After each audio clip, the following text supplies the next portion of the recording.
Coba deh, perhatiin tubuh kita. Kita punya satu mulut, satu hidung, tapi kok punya dua mata, dua telinga, dua tangan, bahkan dua ginjal. Aneh kan? Kenapa ya bisa begitu? Iya kan? Di satu sisi banyak banget organ yang datangnya sepasang, tapi di sisi lain ada juga yang cuma satu, letaknya di tengah. Kenapa desain tubuh kita belang-belang kayak gini? Kenapa nggak dibikin satu semua atau dua semua aja sekalian? Nah, ini dia nih, pertanyaan besar yang bakal kita kupas tuntas hari ini.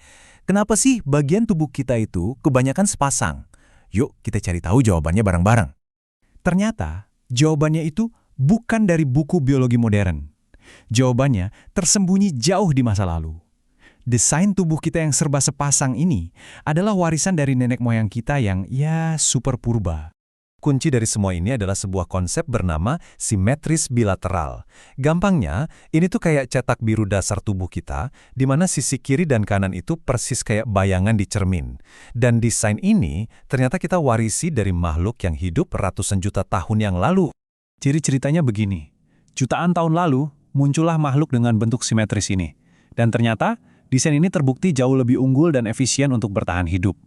Karena saking suksesnya, cetak biru ini terus diwariskan dari generasi ke generasi, sampai akhirnya ke kita, manusia modern, dan juga ke hampir semua hewan bertulang belakang yang kita kenal. Tapi, kenapa sih bentuk simetris ini bisa menang telak dalam evolusi? Apa untungnya punya tubuh yang kiri dan kanannya sama? Nah, para ilmuwan setuju ada 3 alasan utamanya. Inilah 3 superpower dari desain simetris. Gerak yang efisien, fungsi yang lebih canggih, dan adanya cadangan darurat. Yuk kita bedah satu-satu. Keuntungan pertama, soal gerak. Ini sih jelas banget ya. Punya 2 kaki bikin kita bisa jalan dan lari dengan seimbang. Punya 2 tangan bikin kita bisa megang, ngangkat, dan melakukan banyak hal sekaligus. Coba bayangin repotnya kalau cuma punya 1. Yang kedua, ini keren banget. Soal fungsi, mata adalah contoh terbaik. Punya 1 mata emang bisa bikin kita melihat. Tapi dengan 2 mata, otak kita bisa menggabungkan 2 gambar yang sedikit berbeda jadi 1, dan voila, kita bisa memperkirakan jarak. Kemampuan ini, yang disebut persepsi jarak, itu krusial banget buat nenek moyang kita untuk berburu mangsa atau menghindar dari bahaya. Dan prinsip yang sama nggak cuma berlaku buat mata loh. 2 lubang hidung bantu kita mencium bau lebih baik, dan 2 telinga bikin kita bisa tahu sumber suara datangnya dari mana. Kanan, kiri, depan, atau belakang. Penting banget buat bertahan hidup. Dan alasan ketiga, ini nih yang paling aman, sistem cadangan. Atau gampangnya, kita punya ban serep di dalam tubuh. Ginjal adalah contoh klasiknya.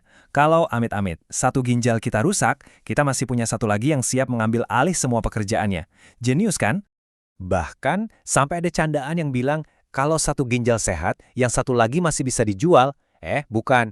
Maksudnya, kalau 1 kenapa-kenapa, yang satunya lagi masih bisa kerja. Ini sistem cadangan yang luar biasa efisien. Oke, ngerti punya 2 organ itu banyak untungnya. Tapi, saya yakin pasti ada dari kalian yang sekarang lagi mikir, loh, kalau gitu kenapa jantung kita cuma 1? Nah, itu pertanyaan yang bagus banget. Iya kan? Logikanya kalau punya 2 ginjal itu bagus buat cadangan, kenapa kita nggak punya 2 jantung aja, biar lebih aman? Ternyata ada cerita unik di baliknya. Jawabannya, ini yang mungkin bikin kaget.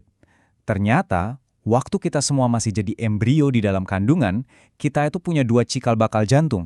Betul, awalnya ada 2. Tapi karena posisi cikal bakal jantung ini pas banget di garis tengah tubuh, seiring kita bertumbuh, 2 bagian ini akhirnya bertemu dan melebur jadi 1 organ yang utuh. Hasilnya, 1 jantung tunggal yang super kuat dan efisien.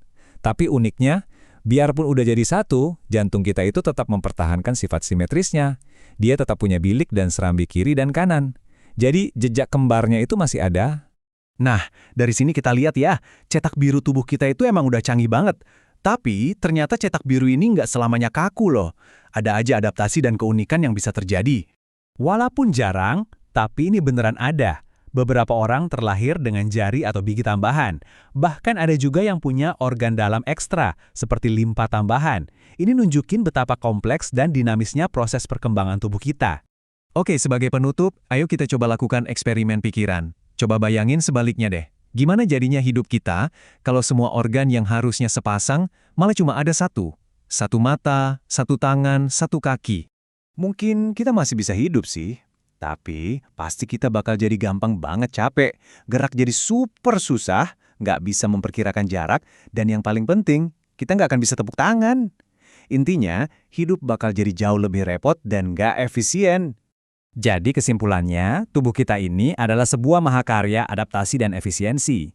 Desainnya udah dipikirkan matang-matang oleh evolusi selama jutaan tahun untuk bisa bertahan. Kalaupun ada variasi, baik itu lebih ataupun kurang, itu bukanlah sebuah kesalahan, tapi justru bukti keunikan kita masing-masing. Jadi, lain kali kalian bercermin, ingat ya, desain simetris di tubuh kalian itu adalah warisan evolusi yang keren banget. Semoga bahasan kali ini bermanfaat ya, dan seperti biasa, terima kasih.